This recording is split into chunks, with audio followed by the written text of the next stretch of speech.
Namba usari jamba cha akabra wani chamba apano jamba skana huyu be careful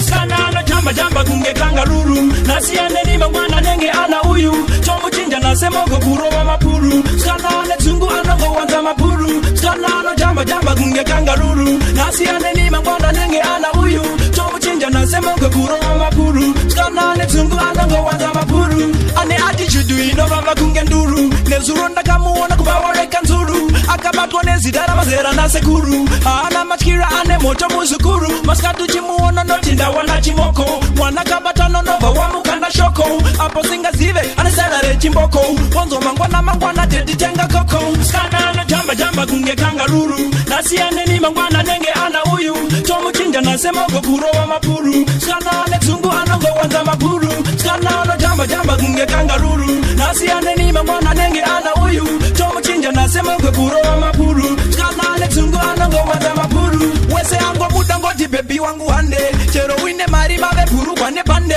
kwese muno enda mande chuzo shika sande kana mari ripo anzi mafaronga wande kana mari apera shandi venda wana kanzuru anofara yaka wanda cash paine banduru nota kukuona everyday une pasuru hakoshe se munu anzi ane mari mukuru skana no jamba kunge kangaruru nasiane ni mangwana nenge ana huyu chomu chinja nasema goguro wa mapuru skana ne zungu anango wanda mapuru skana no jamba kunge kangaruru nasiane ni mangwana nenge ana huyu chomu chinja nasema goguro wa mapuru skana ne zungu anango wanda mapuru ane attitude ino baba kunge nduru nezuronda kamuona kubawore kanzuru akabatwa nezidara mazera na sekuru ana machira ane moto muzukuru maskatu chimuona notinda wana chimoko mwana kabatano nova wamukanda shoko apo singa zive anesalare chimboko wanzo mangwana teti tenga koko skana no jamba kunge kangaruru nasiane ni mangwana nenge ana huyu chomu chinja nasema goguro wa mapuru skana ne zungu anango wanza mapuru